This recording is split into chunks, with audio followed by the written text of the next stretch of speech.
Guys, D1sco here, and today I'm reacting to the casting of Frank Stone, casting the characters. I saw this a few days ago. I'm reacting to it a few days late, just because I've been trying to grind a couple games, and until I finish that grind, that's like my top priority right now. So anyway, so I found some time to do this. I'm kind of excited. What are you doing here? I'm part of the crew. That shirt was not for you. But it looks so good on me.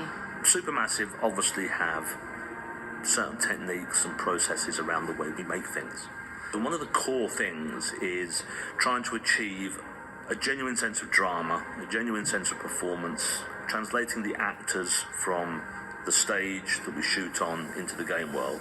So we have a cast of performers who we love for their voices, for their movement, for their physical capabilities, and for the relationships they develop as a team as they develop the story with us. It's a big imagination trial for performers.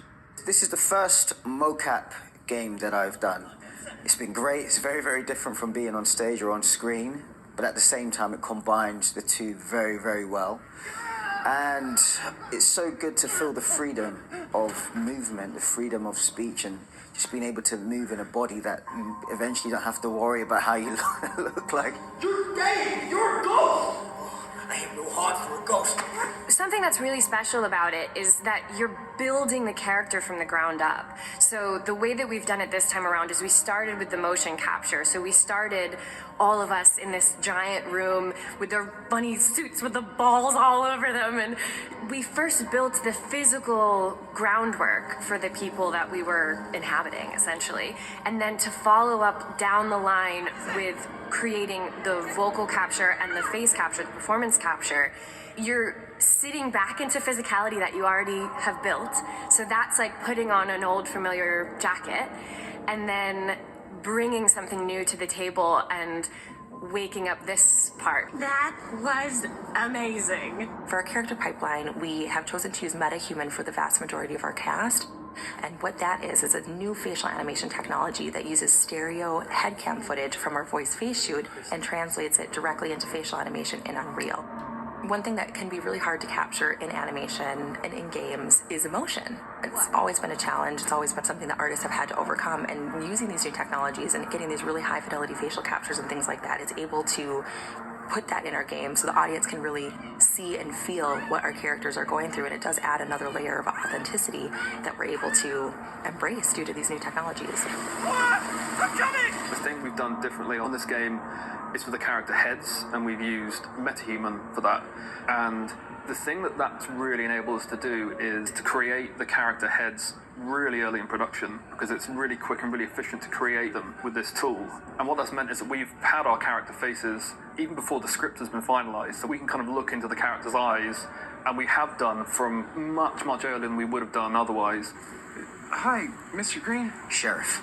One of the major differences I've found between mocap and working on screen has been just the creative collaboration of all the actors. Everybody is very much knitted and tied together.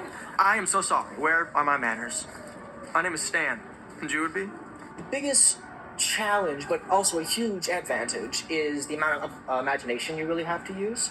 There is no physical set, really. You're in a studio with hundreds of cameras, and yes, you see renderings and pictures, so everyone gets a similar idea of what you're working with, but when a door comes up, there is no door. If you're walking around and there's an X on the ground, that is actually a giant couch. So there was many times where we were doing a take and I felt really, really good about it. Everyone did. And then one of the animators was like, we can't use that. You literally, in the middle of it, just went through a couch. But, oh, okay, we'll try it again. Don't try and deny it.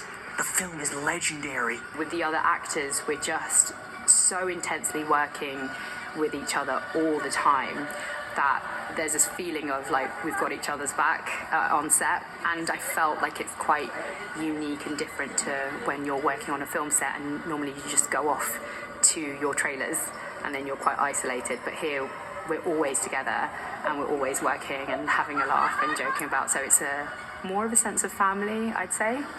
Let's go, time is money, let's make a movie. I think the more that you get to know and love the character that you're playing as well as the characters that you're playing with, it's impossible to not be invested in what happens to them. And there is some bad stuff that can happen to them, to say the least. I think if you're playing an SMG game, you know a little bit of what you're getting into.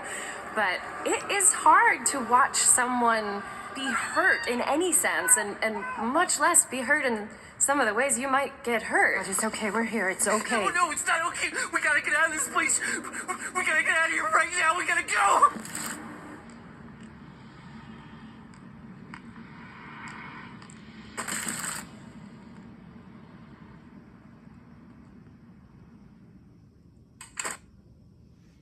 Huh.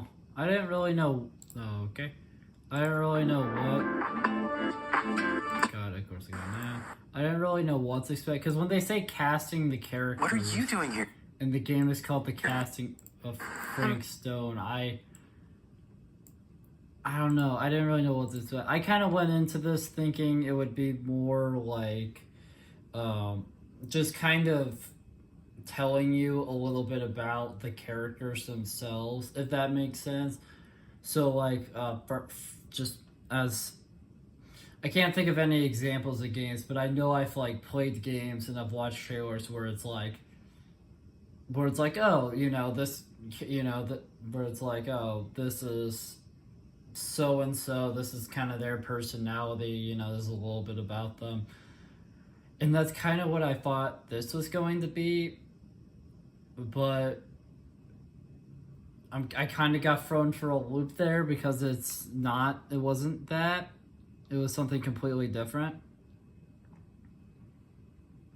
But what I will say is, I think it's been really cool and interesting that a lot of the, quite a few of the last few casting of Frank Stone kind of trailer things have been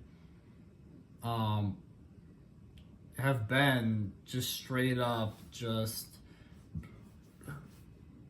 like behind the scenes stuff. I think that's really cool. I'll be honest, I don't fully understand all of the behind the scenes stuff. Like, I'm not that smart. I'm not, like, it's just not really my forte. I think it's cool and interesting, but it's just all the technical stuff that goes well over my head. So some of that I just didn't really fully understand.